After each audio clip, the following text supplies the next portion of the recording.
Second part में दिखाते हैं कि एक ऑफिस के कलीग्स के बीच में कुछ अनबनी सी बातें हो जाती है। तो ये लड़की अपनी बॉस क्या कहा था वो सोचने लगती है कि सीनियर सीईओ के पर्सनल असिस्टेंट कैसे बनना है। तो इसके लिए उसे तैयार रहना पड़ेगा ताकि उसके अंदर के सारे खबर वो अपने बॉस तक पहुंचा सके। और वो सोचती है कि इन दोनों को सीईओ से कैसे दूर रखा जाए। और ये बातें बोल ही रही थी कि तभी वो सीईओ अपने बॉडीगार्ड्स के साथ ऑफिस में एंटर करता है और सभी स्टाफ उनके आगे झुकते हैं। और सीईओ अंदर जाते ही ये लड़की खुशी के मारे कुछ बोलने जाती है तो बाजू वाली लड़की कहती है मैं भी उनकी असिस्टेंट बनना चाहूंगी। ये बातें सुन के तीसरी लड़की बहुत जेलस फील करती है और उस लड़की को धक्का मार देती है। और वो लड़की जैसे ही गिरने वाली होती है तो अंदर से सीईओ चुटकी बजाकर सब कुछ थमा देता है और फिर धीरे से बाहर आके उस लड़की को ठीक करके फिर से अंदर जाके चुटकी बजा के सब कुछ सही कर देता है। अरे मैं तो गिरने वाली थी ना। उस लड़की को उसी जगह फिर से देख के सभी हैरान हो जाते हैं और ये लड़की सोच में पड़ जाती है, अरे कल रात को मैंने जिस बंदे का सपना देखा था ये तो यही सीईओ है ना। और ये बातें सोच के वो ऑफिस के अंदर चले जाते हैं। और दूसरी साइड में वो सीईओ जैसे ही ऑफिस में एंटर करता है और चुटकी बजा के ऑफिस का हुलिया ही बदल देता है और उसके असिस्टेंट के साथ कुछ जरूरी बातें करने लगते हैं। और कौन सी लड़की बिल्कुल सही रहेगी असिस्टेंट बनने के लिए ये जानने के लिए इंटरव्यू में सभी को बुलाया जाता है। और फिर एक के बाद एक राउंड्स क्लियर करने पर इसी लड़की को वो अपना पर्सनल असिस्टेंट के लिए चुनते हैं।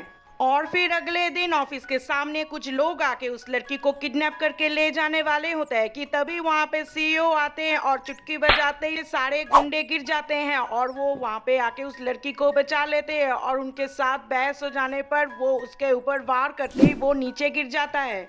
और फिर वो लोग धमकी देके कहते हैं कि इस लड़की को कब तक तुम बचाओगे बोल के वहाँ से वो लोग चले जाते हैं। और सीईओ उस लड़की से बोलता है कि तुम बिल्कुल फिक्र मत करो, मैं हमेशा तुम्हारे साथ हूँ, चलो ऑफिस के अंदर चलते हैं। पर वहीं पे अचानक से उस लड़की का सर घूम जाता है और वो लड़की गिर जाने वाली होती है कि वो सीईओ अपने गोद में उठा के उसे सीधा जाके हॉस्पिटल में एडमिट कर देते हैं। और पीछे से ऑफिस के सामने अचानक से ये आदमी आता है और ये कुछ हाथ में लेके उस लड़की का ऊपर काला जादू करने की कोशिश करते हैं और जानने की कोशिश करते हैं कि ये लड़की अचानक से कहाँ चली गई। और फिर अगले दिन उस लड़की का हॉस्पिटल में आँख खुलते ही वो सोच में पड़ जाती है कि ऐसा अचानक से क्या हो गया उसके साथ जो हॉस्पिटल में एडमिट करना पड़ा। तभी ऑफिस का सीईओ उससे बात कर ही रहे थे कि उनके पास एक फोन आता है और फोन आते ही वो वहाँ से चले जाते हैं। और फिर थोड़े देर बाद डॉक्टर आते हैं उस लड़की का रिपोर्ट हाथ में लेते हुए। तो लड़की देखते हैं सारे रिपोर्ट बिल्कुल सही है। तो फिर अचानक से कैसे इसकी तबीयत खराब हो गया। और दूसरी साइड में उस सीईओ अपने असिस्टेंट के साथ कुछ जरूरी मीटिंग पे बिजी होते हैं। उसके असिस्टेंट कहते हैं कि ये देखिए सर, उस लड़की का ऊपर किसी ने काला जादू किया है। तो हमें चौकन्ना रहना पड़ेगा कि कब वो उस लड़की को फिर से वो लोग गायब ना कर दे। और उस साइड में हॉस्पिटल में वो लड़की मोबाइल पे टाइम देखती है और सोचती है सीईओ को इतना टाइम हो गया बाहर गए हुए, अभी तक तो वो नहीं लौटे। और तभी हॉस्पिटल के नीचे वो ब्लैक मैजिक करने वाला आदमी आता है और उस लड़की को ढूंढता है। और उस लड़के को पता चल जाता है कि इसी हॉस्पिटल में एक रूम में वो लड़की है तो वो ऊपर चला जाता है।